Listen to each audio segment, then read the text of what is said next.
하나님의 말씀 사도행전 2장 37절에서 42절까지 보십니다. 사도행전 2장 37절에서 42절까지가 잠목소리로 합독하십니다. 시작. 그들이 이 말을 듣고 마음에 찔려 베드로와 다른 사도들에게 물어 이르되 형제들아 우리가 어찌할꼬 하거늘. 베드로가 이르되 너희가 회개하여 각각 예수 그리스도의 이름으로 침례를 받고 죄사함을 받으라. 그리하면 성령의 선물을 받으리니 이 약속은 너희와 너희 자녀와 모든 먼데 사람 곧 주 우리 하나님이 얼마든지 부르시는 자들에게 하신 것이라 하고 또 여러 말로 확증하며 권하여 이르되 너희가 이 패역한 세대에서 구원을 받으라 하니 그 말을 받은 사람들은 침례를 받으며 이날에 신도의 수가 3,000이나 더하더라. 침을 받아 떡을 떼며 오로지 기도하기를 힘쓰니라. 아멘. 교리적으로 성령 침례와 성령 충만은 어떤 것인가 해서 좀 말이 많고 문제가 많습니다. 그래서 이제 어떤 교단에서는 예수를 믿으면 성령께서 이렇게 역사하시기 때문에 성령 침례 받은 것이지 뭐 또 성령 침례를 또 따로 받느냐 이렇게 말하는 그런 교단이 있습니다. 그러나 저와 여러분들은 교리적인 것보다 말씀의 근거에서 우리가 알고 신앙생활을 해야 되는데 저는 목회자로서 분명히 성령 침례를 우리가 받아야 된다라고 봅니다. 저와 여러분들이 예수 그리스도를 믿을 때는 성령이 내 안에 내주하셔서 예수를 믿게 되는 것이 아니라 성령께서 외적으로 이렇게 사람을 통해서 그 복음을 듣고 예수를 영접하도록 그렇게 하신 것이지 성령이 먼저 내주하셔서 침례를 받아서 믿은 게 아니거든요. 그러므로 이제 저와 여러분들이 외적으로 성령의 역사를 통해서 내가 예수를 믿었으면 이제 인격적으로 내 안에 예수를 믿는 그때부터 내 안에 성령께서 들어오시기 때문에 이제 우리가 성령 충만을 받아서 우리가 마귀 귀신의 역사도 이길 뿐만 아니라 저와 여러분들이 주의 일을 함에 있어서 힘있게 이렇게 신앙생활해야 될 줄로 믿습니다. 그래서 우리 예수님도 분명히 사도행전 1장에서 보면 너희는 요한의 침례를 받았지만 몇 날이 못 되어서 성령으로 침례를 받으리라. 그래서 우리 예수님이 부활하시고 승천하신 다음에 열흘째 되는 날, 즉 이제 6월절부터 보면 50일째 되던 날, 오순절날 성령께서 마가다락방에 불과 같이 임해서 그들이 두려웠고 무섭고 이제 그때 당시에는 예수를 믿으면 죽는 단계까지도 갈 수가 있을 거예요. 그러나 불과 같은 성령이 임하니까 그들의 마음과 생각이 뒤집어져서 죽음도 두려움도 무서움도 다 떨쳐버리고 과감하게 담대하게 나가는 것을 볼 수가 있습니다. 그래서 오늘날도 저와 여러분들이 성령 침례를 받아야 내가 이제 성령의 다스림을 받을 수 있는 마음 상태가 되어지거든요. 그래서 이제 지난 시간에도 말씀을 드렸습니다만은 이렇게 배추도 소금물에 절여져야 간하기가 쉽고 양념하기가 쉽죠. 근데 이제 물론 그런 것들은 뭐 물리적으로 이렇게 하면 되는데 우리 사람들은 인격을 갖고 있기 때문에 쉽지가 않습니다. 성령은 영이시기 때문에 저와 여러분들이 조금만 인격적으로 이렇게 부정하고 반응해도 성령의 역사는 대번 안 나타나는 것을 볼 수가 있거든요. 옛날에 이제 저희가 이렇게 금요일 날 기도할 때 저쪽에서 있을 때입니다만은 이렇게 한참 막 기도가 불이 붙어서 이렇게 막 타올라가는 것처럼 그런 과정이었는데 갑작스럽게 그 기도하던 사람들이 약속이나 한 것처럼 기도가 뚝 그치는 거예요. 그 개구리가 이렇게 울 때 돌을 던지면 뚝 그치는 것처럼 그렇게 기도가 활활활 막 타서 막 뭔가 지금 막 은혜를 받고 그러는데 갑작스럽게 똑같이 한결같이 기도 소리가 딱 멈추면서 기도들이 안 되는 거예요. 저도 몸부림쳤거든요. 왜 그런 거? 그래서 제가 하나님, 성령 하나님이 왜 이렇습니까? 근데 성령께서 대번에 자 뒤에서 앉으신 분이 속으로 그랬어요. 속으로. 지까지 것들이 방언으로만 기도하면 제일이야. 그래. 아무리 기도를 하려고도 안 되더라고요. 그래서 그때 일찍 끝내버렸어요, 제가. 성령은 이렇게 속으로만 말해도, 속으로만 생각해도 영이기 때문에 다 알고 계시거든. 그래서 저와 여러분들이 성령에 대해서 잘 알아야 된다고 그랬어요. 제가 새벽 기도 때도 이렇게 말씀을 드리고 그랬습니다만은, 첫째는 성령을 근심시키지 말아야 돼요. 에베소 4장에 보면. 그래서 성령을 근심시켜 드리는 것은 말입니다. 말.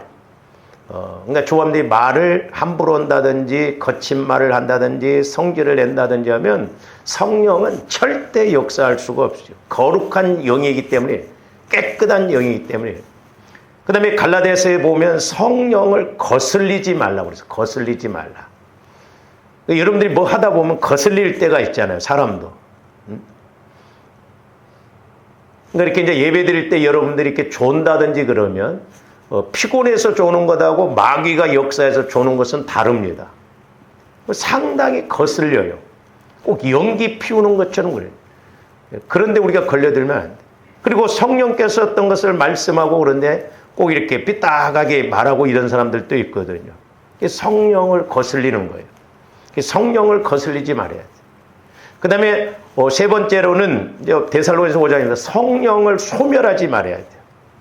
성령께서 조원들에게 분명히 말씀을 주셨음에도 불구하고 내가 그걸 듣고 끝나버린다든지 듣고 무시해버린다든지 하면 성령을 소멸시키는 거예요. 옛날에 그러니까 이 피아노 반주했던 그 집사님의 성격이 보통이 아니었는데 그렇게 성가대가 앉아서 피아노 치면서 한번 띠띠 하고 있으면 전체가 우울해져 버려요. 그렇죠? 무섭더라고요. 저는 그 집사님을 통해서 지금도 마귀가 군대 마귀가 역사한다는 걸 그때 알았어요. 그러니까 예를 들어서 마귀가 막 나를 강력하게 군대 마귀가 내가 역사한다. 나에게 역사한다. 그래서 제가 여기서 예를 들어서 강단에서 성질 한번 딱 내면 여러분들 마음이 다 문제가 돼버려요. 그러면서 이렇게 나갈 때 성령께서 뭐라고 하냐면 마귀가 나가야 되는데 사람이 나간다 그러더라고요. 우리 교회 새벽기도 나오는 권사님이 계십니다. 그분하고 이제 가끔 가다 한 번씩 전화 통화를 하는데 제가 이제 이런 이야기를 할 때 목사님, 우리 교회에서 이렇게 새벽기도 하고 그럴 때도 뭐냐면 빛이 비치니까 어둠의 세력들은 싫어하거든요. 그러니까 빛이 비치면 그 빛에 이렇게 동화가 돼야 되는데 마귀들은 빛이 들어오면 싫어요. 그러니까 빛이 우리 예수님이 빛으로 오셨지만 사람들이 어두운 가운데 있으므로 빛을 싫어했다고 그랬잖아요. 그러니까 둘 중에 하나예요. 마귀가 떠나가든지 아니면 사람이 못 견뎌서 마귀가 그렇게 자꾸 그렇게 해서 그냥 견디지 못하고 떠나가게. 여러분들은 좀 어떻게 보면 대단한 사람들이죠. 빛이 들어오니까 마귀가 지가 나가야 되는데 사람을 나가게 한다는 것이죠. 그 집사님을 기도할 때 이렇게 나무로 보여주는데 나무 밑에 말씀이 수북히 낙엽잎처럼 떨어져 있더라고. 그러니까 말씀을 그렇게 줬으면 그 말씀을 통해서 나를 이기고 문제를 이겨야 되는데 그렇지 못하는 거예요. 막 한 번은 이렇게 기도하다가 막 울고 기도하니까 성령께서 막 울지 말라고 그러더라고. 왜냐하면 억울해서 우는 거거든. 억울해서. 은혜 받아서 우는 게 아니에요. 그래서 눈물도 다 또 달라요. 그러니까 이렇게 성령께서 그렇게 말씀을 주셔도, 그러니까 하나님이 그만큼 쓰시려고 하니까 그 집사님이 은혜 받아서 찬송을 하면요, 제가 전율을 느낄 정도로 그랬어요. 그래서 주로 이렇게 음악하는 사람들을 마귀가 역사를 많이 합니다. 그래서 교회에서도 보면 마귀 역사가 많은 곳이 두 군데인데 하나는 성가대, 하나는 주방이에요. 그래서 악기는 사람과 천사만 다룹니다. 그러니까 타락한 천사가 말세 지말에 이 청소년들 음악 갖고 이렇게 타락을 하게 만들어요. 요즘 락 음악 이런 거 있잖아요. 락 음악이. 전부 마귀가 주는 음악이에요. 뭐 심지어는 그런 연구를 미국에서 했다고 그래요. 이렇게 식물을 키우면서 두 부리의 사람을 그러니까 한 부리는 이쁘다 막 참 이렇게 잘 큰다 그렇게 할 때는 막 이 식물들이 춤을 춘다는 거죠. 근데 막 식물을 보고 막 욕을 하고 아이씨 막 욕을 하고 그러면 나중에 그 사람이 들어오면 반응을 한다는 거죠. 그래서 락 음악을 틀어놓고 오이 같은 걸 키우면 오이가 막 삐뚤어져 버리고 그런답니다. 이게 물도 육각형으로 돼 있는데 락 음악을 틀어놓으면 물이 그 육각형이 깨져 버린다는 거죠. 이게 영적인 세계라 우리가 분명히 그게 있거든요. 그러니까 여러분들이 은혜 받아가지고 막 좋을 때 보세요. 밖에 나가보면 그렇게 자연이 새롭고 막 새소리가 막 얼마나 아름답게 들리고 그래요. 응? 타락할 대로 타락하니까 좋은 산, 좋은 땅을 보면 저거 팔아서 얼마나 할까 그 생각입니다. 분명히 영적 세계가 있고 그래서 성령을 소멸하면 안 돼요. 성령 하나님도 인격자이시기 때문에요. 자꾸 거듭해서 말을 해도 못 알아듣고 부정하고 그러면 역사를 안 합니다. 그러니까 어떻게 보면 오늘날 우리가 성령 하는데 우리 예수 믿는 사람들이 얼마나 성령의 인도를 받느냐 이 말이에요. 그 다음에 이제 네 번째로는 마태복음에 있는 말씀처럼 12장에 있는 말씀은 성령을 거역하거나 회방하는 것. 그러니까 하나님의 역사인데 귀신의 역사라고 하는 거. 이건 성령을 거역하고 회방하는 거. 그러니까 저와 여러분들이 함부로 개인에 대해서 우리가 판단하거나 정죄하면 안 돼요. 그래서 저도 여러분들한테 어떤 영적으로 좀 이렇게 거슬린다 하면 오랫동안 기도를 하거든요. 그 옛날에 이제 우리 교회 와서 이렇게 전도사님, 여자 전도사님도 이렇게 새벽마다 방언을 하는데 아무리 제가 방언을 들어봐도 성령이 주시는 방언이 아닌 것 같아요. 자기가 전도사님이고 그러니까 막 성도들은 이렇게 방언을 그러니까 자기도 방언했는데 방언을 자기가 만드는 것 같더라고. 제가 그때 그 방언을 따라서 하겠더라고. 갑바도기야 지금도 좀 나와 이렇게. 그래서 오랫동안 제가 한 서너 달 동안 기도하면서 과연 저게 성령께서 주시는 방언인가? 아무리 봐도 아니에요. 왜냐하면 거슬려 할 때마다. 그래서 제가 조용히 이야기를 했어요. 전사님 그거 방언 하지 마시고 방언을 새로 받으라고. 그건 제가 보기에는 그 전사님이 성령을 통해서 받은 방언이 아니다. 그래서 제가 기도를 해줬을 때 방언이 터졌어요. 방언이 나오는데 흔히 이제 그 애기 방언이라고 그러잖아요. 표적 방언. 저도 이제 처음에 방언할 때 막 이런 식으로 되거든요. 그게 좀 유치스럽거든요. 근데 그 방언을 해보라고 하니까 평안한 거예요, 제가. 그래서 계속 그렇게 하라고 그랬어요. 그렇게 하니까 통역도 나오더라고. 근데 그렇게 하라고 했는데 안 해. 또 새벽마다 오면 자기가 익숙해진 게 또 자기 방언을 해요. 제가 강대상에서 이렇게 기도하다가 막 의분을 일으키면서 일어선 적은 그때 한 번이었어요. 얼마나 거슬리고 막 그런데 막 의분이 막 올라오면서 막 여기서 기도하다 막 뿔떡 일어나고 전사래! 방언하지 말라고. 막. 그렇게 걸리거든. 거슬리거든. 거역하고 이런 거예요. 조금더 말세의 영분별을 잘해야 돼요. 성령의 지혜의 말씀, 지식의 말씀이 아니면 분별이 안 돼요. 미혹의 영, 유혹의 영이 역사하면 더 모릅니다. 오늘 아침에도 이렇게 기도하다가 깨달아진 것이 있는데 그 마귀 역사가 분명히 있는데 목회자인 저나 성도들이 그 마귀 역사를 쫓아내고 이야기하면 제일 싫어하더라고 보니까. 그러니까 그 마귀 역사가 가장 많이 역사해요. 뭔 마귀인가는 제가 말을 안 하고 있어요. 그러니까 때문에 마귀가 그렇게 해서 우리를 자꾸 미혹하고 공격을 하거든. 그래서 이렇게 마지막에는 성령을 거역하거나 휘발하는 게 5가지. 우리가 이런 부분에 대해서 조심을 해야 돼요. 성령은 물질이 아닙니다. 어떤 형체가 아니에요. 그러니까 우리 초창기에 부흥 강사 목사님들이 이 성령에 대해서 잘못 가르쳤어요. 성령은 하나님이시오. 영이시오. 인격자이시거든요. 근데 어떤 물질화 시켜갖고 막 재충만, 삼충만.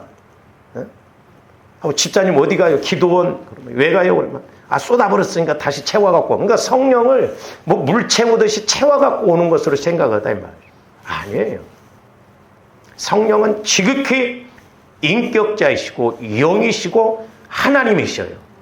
그렇기 때문에 내가 성령 하나님과 교제가 이루어져야 되고 인격적으로 우리가 성령의 음성을 들으면 내가 인격적으로 반응하게 되는 것이다 이 말이에요. 근데 내 마음 갖고 신앙생활을 하다 보니까 우리가 예수를 수십 년을 믿어도 성령과의 관계가 안 이루어지는 사람들이 있더라 이 말이에요.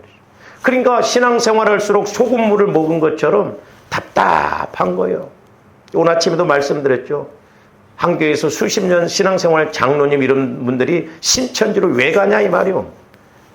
성령과의 관계를 통해서 내 영혼이 만족함이 없으니까 답답하거든요. 문제 해결도 안 되고. 그러니까 여러분들이 이렇게 성령과의 관계를 통해서 밖에 나가서 신앙생활하는 사람들하고 대화해 보세요. 전부 지식적인 신앙생활입니다. 내 생각의 신앙생활이에요. 영적인 것을 알고 이렇게 말하는 사람들이 드물어요.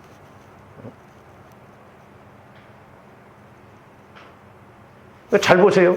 그러니까 이제 조금들 성령과의 관계가 안 돼. 물론 이제 믿음에 따라서 다르죠. 저도 마찬가지고 아직도 멀었습니다만은. 그러니까 잘 보세요. 조함들 어떻게 보면 신앙생활을 한다고 해도 수십 년 신앙생활했어요. 서당계 3년이면 풍어를 읊는다고 그래. 그러면 우리가 세상에서도 어떤 일을 30년 했다고 한다면 전문가 소리 듣습니다. 기술자예요. 그럼 우리가 신앙생활도 수십 년을 했으면 뭔가 우리가 잘 신앙생활을 해야 할 거 아니야. 근데 그렇게 신앙생활해도 은혜를 못 받고 복을 못 받아. 이렇게 되다 보면 틀림없이 와지는 것이 뭐냐면 저와 여러분들이 어떤 고난이 오면 그 고난을 해결하시를 우리가 물론 믿음에 따라서 다르겠습니다만 고난을 해결하기가 어려워. 해석이 안 돼. 그러니까 우리가 베드로전서 4장 12절에 보면 너희가 불시험 당하는 것을 시험 당하는 것처럼 이상하게 여기지 말라는 거예요. 당연하다는 거예요. 그러니까 저와 여러분들이 신앙생활을 정확하게 하면 고난도 분명히 옵니다. 우리가 이상하게 생각하면 안 돼요. 물론 이 고난도 마귀가 주는 고난이 있고 하나님이 주시는 고난이 있어요. 우리가 이 분별을 잘 해야 돼요. 그러니까 내가 영적으로 깨어 있을수록 믿음 생활을 잘할수록 마귀도 당연히 와서 공격을 한다니까요. 왜 내가 하나님을 믿는데 이런 어려움이 오는가? 우리가 영적인 관계를 모르면 고난에 대해서 해석이 안 되어지는 거예요. 이게 회개해야 할 문제인지 인내하고 나가야 할 문제인지 치우쳤다 면 한쪽으로. 그래서 우리 기독교는 만사형통의 그런 기독교가 아닙니다. 물론 결과적으로는 하나님이 복을 주십니다마는 분명히 우리가 신앙생활 열심히 하면 고난도 많아요. 그러니까 우리가 종교적으로 믿으니까 내 생각대로 안 되고 내가 계산한 대로 뭔가 안 풀리면 하나님이 살아계시면 이러느냐 하면서 소위 말해서 가난한 성도들이 우리 한국교회 코로나 끝나고 더 많아졌어요. 그전에도 400만 명이 교회를 안 다닌다고 그랬어요. 심지어는 그런 사람들을 향해서도 목회하시는 분들도 있더라고요. 조함들이 성령 하나님을 통해서 영적으로 인격적으로 사실적으로 주님을 만나야 될 줄로 믿습니다. 그래서 우리가 성령 침례를 받아서 성령께서 쓰시기에 소위 말해서 성령에 잠겨서 이제 성령께서 마음대로 쓰실 수 있는 그런 영적 상태가 되어져야 기도할 때 성령께서 이렇게 역사하실 때 충만해서 우리가 성령의 생각을 따라서 이렇게 순종하고 나갈 수가 있게 되는 것입니다. 근데 이게 성령도 영이시고 인격적인 관계이기 때문에 보세요. 소를 아무리 물가에다 갖다 끄집어다 놔도 소가 물 안 먹으면 소용없어요. 그러니까 조화님들이 영적으로, 인격적으로, 사실적으로 이걸 인식하지 못하면 천하없는 말씀을 준다고 해서 믿어지는 게 아니에요. 그래서 제가 늘 강조하는 게 뭐냐면 성화 구원이 그래서 중요하다. 내 마음이 그리스도의 마음으로 성화가 이루어져서 그리스도 안에서 말씀을 듣는 것하고 그냥 내 마음 갖고 말씀 듣는 것은 천지 차이예요. 신기합니다. 왜냐? 길가밭은 말씀이 주어져도 새들이 와서 먹어버려요. 그러니까 마귀들이 와서 말씀을 채가버려요. 내가 내 육신의 생각 갖고 이렇게 말씀을 들으면. 그러니까 여러분들이 백날 설교를 들어도 그런가 좀 뭔가 깨닫고 이게 아니라 듣고 그냥 교회 문 나서면 그 즉시 아무것도 기억이 안 나는 거예요.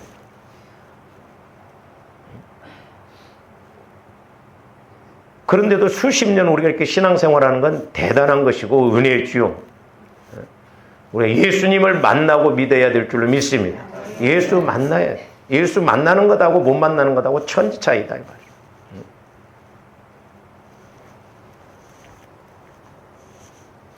그래서 우리 예수님도 제자들에게 지금 예수를 믿으면 스데반 집사처럼 돌에 맞아 죽기도 하고 감옥에 끌려가기도 하고 그런 상황이거든요.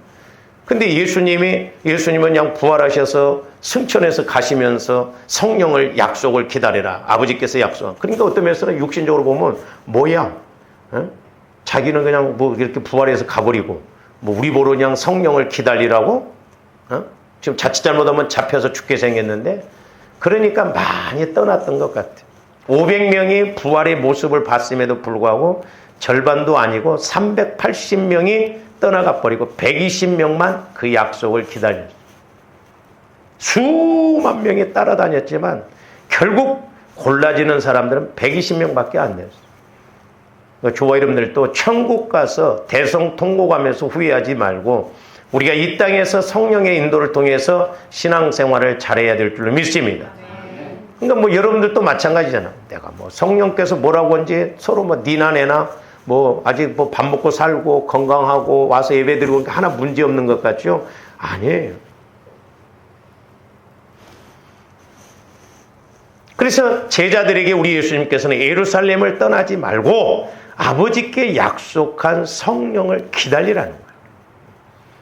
그래서 우리 예수님도 뭘 먹을까 마실까 입을까 염려하지 말라고 그랬잖아요. 구하는 자들에게 좋은 것 성령을 주신다고 그랬어요.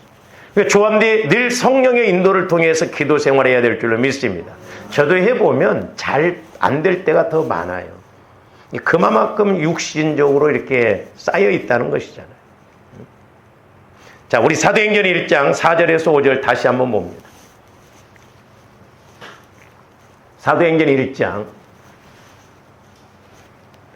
사도와 함께 모이사 그들에게 분부하여 이르시되 예루살렘을 떠나지 말고 내게서 들은 바. 자, 우리 예수님이 내게서 들은 바. 자, 아버지께서 약속하신 것을 기다리라.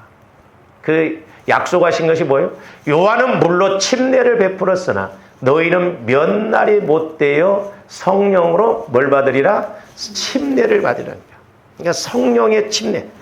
그러니까 마가다락방에서 성령이 불과 같은 성령이 역사하니까 그들이 각각 그랬어요. 불의 혀같이.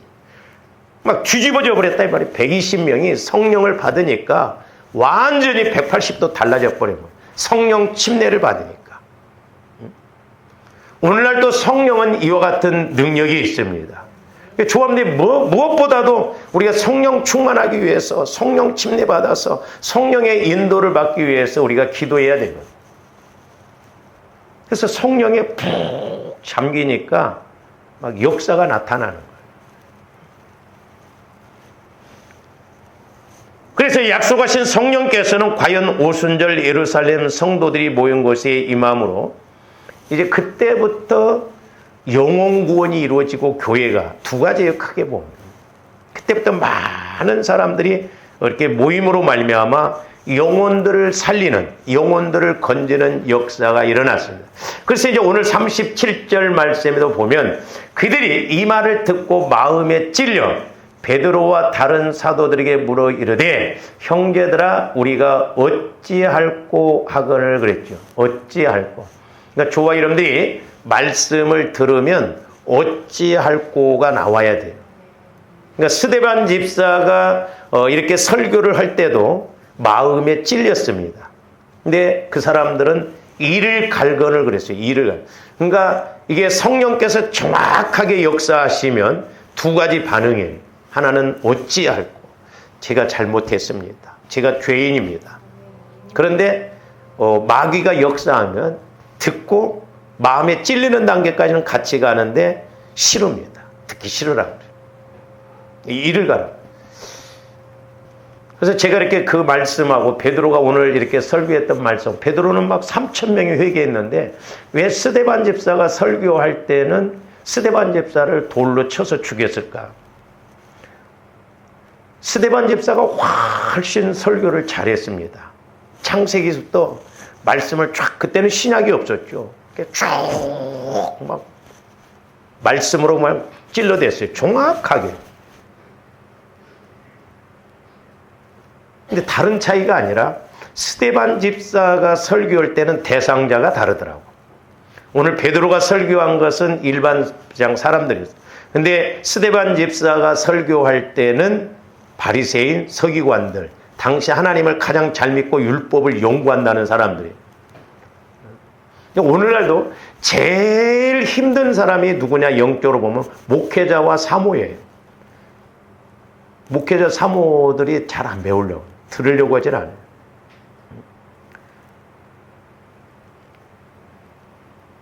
목사님, 목회자가 목사님 저한테 기도받으려고 안 합니다. 자존심상 안 받으려고. 신앙생활 조금 오래 하고 이런 사람들, 내가 장로고 권사고 그래 보시오. 그리고 여러분들이 성령을 통해서 뭔가 말씀을 받아보세요. 뭐 목사님이나 나나 교만해지기가 쉽거든. 조금 은혜 줘보세요. 은혜 받아보세요. 여러분들 대부분 교만해집니다.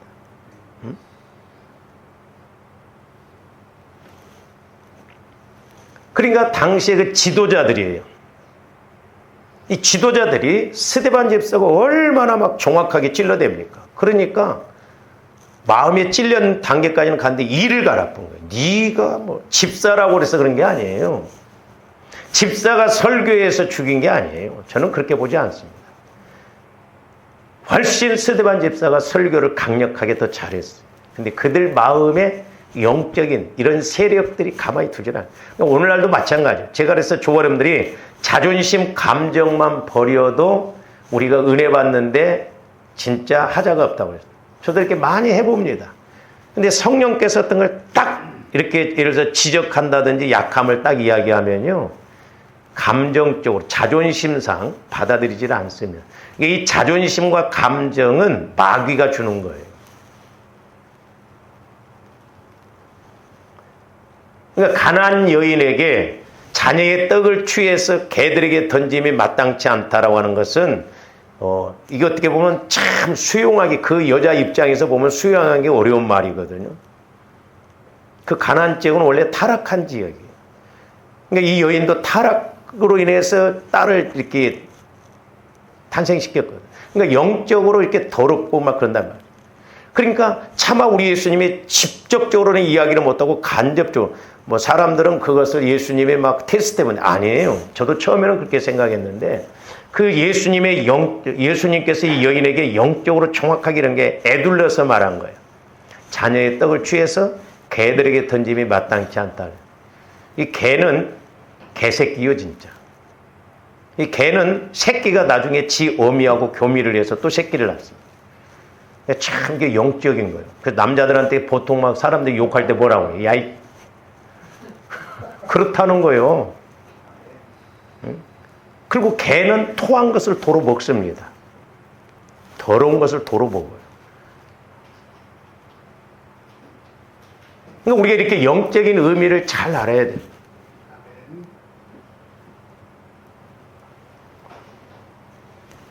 그러나 제가 이렇게 해보면 이제 조감들이 어떤 문제에 대해서 그걸 아멘, 아멘 고백하고 자백할 때 스펀지에 물이 팍팍팍 들어가는 것처럼 그렇게 막 성령께서 역사하거든요. 그러나 조감들의 자존심 감정으로 대하면 성령께서 더 역사를 못해요. 그래서 저도 더 이상 해줄 말이 없어요.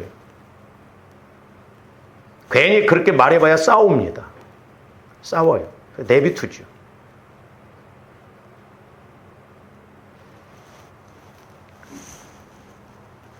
그래서 오늘 베드로도 보면 뭐라고 그랬어요? 38절 베드로가 이르되 너희가 뭐하여? 회개하여. 그러니까 죄도 크게 원죄가 있고 자범죄가 있다고 그랬어요. 자범죄도 두 가지라고 그랬어요. 도덕질하는 윤리 도덕적인 죄, 하나는 본죄. 조합원들은 본죄를 회개해야 돼. 내 마음 안에 어려서부터 모태로부터 형성되어져서 아직도 그게 치유가 안 돼가지고 돌처럼 이렇게 해서 어떤 상황에 있으면은 꼭 애같이 행동하고 또 이렇게 연약하게 생각하고 있는 사람들이 있거든요. 그거 치유받아야 돼요. 견디지를 못합니다. 어린아이들은 뭘 못 견디잖아요. 이런 것들을 마귀가 공격. 그래서 우리가 성화 구원이 얼마나 중요한가. 회개가 이루어져야 돼요. 그래서 은혜 받는 지름길, 성령의 인도를 받는 지름길은 회개. 날마다 회개하라니까 뭔 잘못이 그렇게 많을까 회개를 하냐. 영적인 걸 모르니까 그랬대. 조감대 마음만 갖고 회개해도 죽을 때까지 다 회개 못할 수도 있어요. 회개하여 각각 그랬어요. 각각. 은혜는 각각 받아야 됩니다. 각각 예수 그리스도의 이름으로 침례를 받고 조감대 침례 받는 것. 이제 우리 침례교는 침례를 주잖아요. 그러니까 어떤 목사님들은 아니 뭐 침례교는 침례 받아야 구원받는 거예요? 아니에요. 옛날에 어떤 목사님이 큰 교회 목사님이 뭐 침례교는 뭐 떼불리로 들어가냐 막 그런 함부로 그런 소리. 원래 중국 성경하고 우리나라 성경에만 세례로 표기했지 다른 데는 다 침례예요. 그러니까 세례식으로 이야기를 하니까 사람들이 죄가 그만큼 무섭다는 걸 몰라요. 세례는 뭐예요? 물 뿌리는 거잖아요. 그러니까 그냥 씻으면 원위치 되는 걸로 알아요? 아니에요. 죄는 씻음 받는 게 아니에요. 정확한 표현은 사함 받아야 돼요. 용서받아야 됩니다. 그렇기 때문에 죄를 회개하면 용서는 받지만 자욱은 남는 거예요. 조금데 몸도 이렇게 여기가 상처가 나보세요. 치유를 받으면 괜찮지만 약합니다. 그러니까 살짝만 건드려도 또 상처 나기가 쉬워. 그러나 상처가 없는 이런 건 때려도 괜찮잖아. 상처가 있는 몸은 살짝만 때려도 다시 또 이게 상처가 나와. 그러니까 성도들이 뭐라고 하냐? 그냥 내가 죄 짓고 회개하면 또 용서해 준다며. 기가 막힌 것은 옛날에 그 교회 집사님이 그 아파트에 갔던 하는 타교회 권사님이 사는데 뭐라고 하냐면 막 못된 짓 하고 다고 막 그렇게 막 돌아다니면서 남자 만나고 다니면서 그 권사님 그렇게 하면 안 될 때 아니 성경이 뭐라고 그랬어? 의인은 없나니 한 명도 없다고 그랬잖아. 그렇게 회개하면 또 하나님이 용서해 준다고 그래. 내가 그 뒤를 읽어보라고 그랬어. 회개하면 그냥 자동이요? 자동? 좀 더 회개하면 그냥 저절로 다시 원위치 되는 거예요? 다윗도 회개는 했지만 용서는 받았지만 대가를 다 치렀어요. 그러니까 조감대 이런 부분이 이루어지면 이 땅에서 복이 임하지 않아요. 그리고 하나님 앞에 가서 상급이 적다 이 말이죠. 죄 짓고 회개하고 죄 짓고 회개하고 그게 아니에요. 죄를 안 져야죠. 그러니까 죄라고 하는 것도 윤리 도덕적인 측면에서만 생각하지 내 마음에서 미워하고 싫어하고 원망하고 불평하고 이런 것에 대해서는 회개를 안 하거든.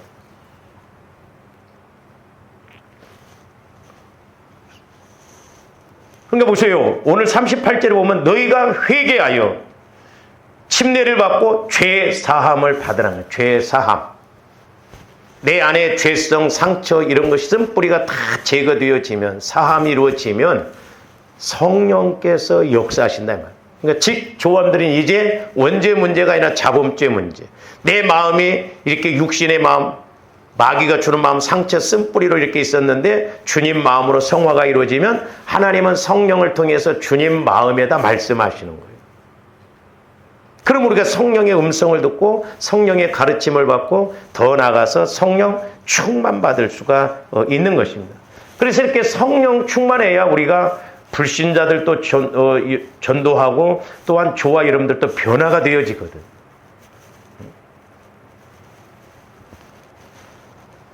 그래서 이렇게 이제 사도행전 1장에서 성령이 임한 것은 그들이 권능을 받아서, 자, 우리 사도행전 1장 8절 한번 봅니다.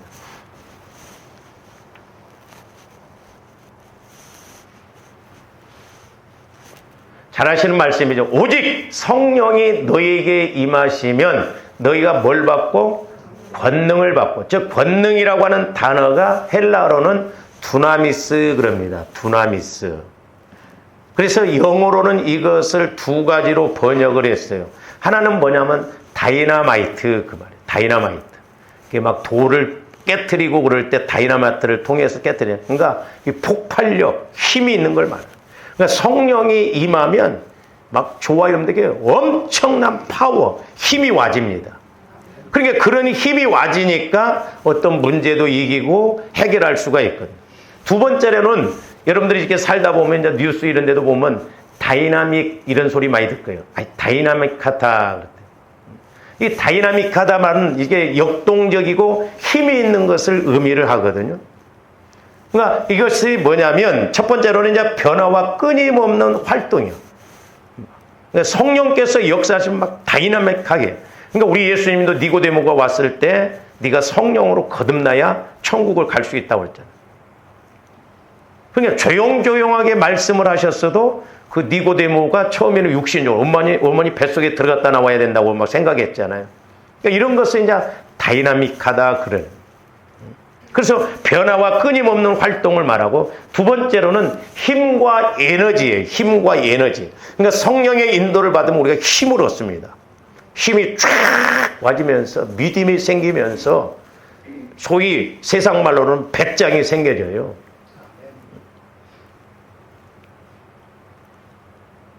저희 큰누님이 그런 이야기를, 자기가 하나님 앞에 물질적으로 헌신을, 선교비를 3천만 원을 헌금하고 난 뒤에 믿음, 막 세상 말로 배짱이 와지더래요.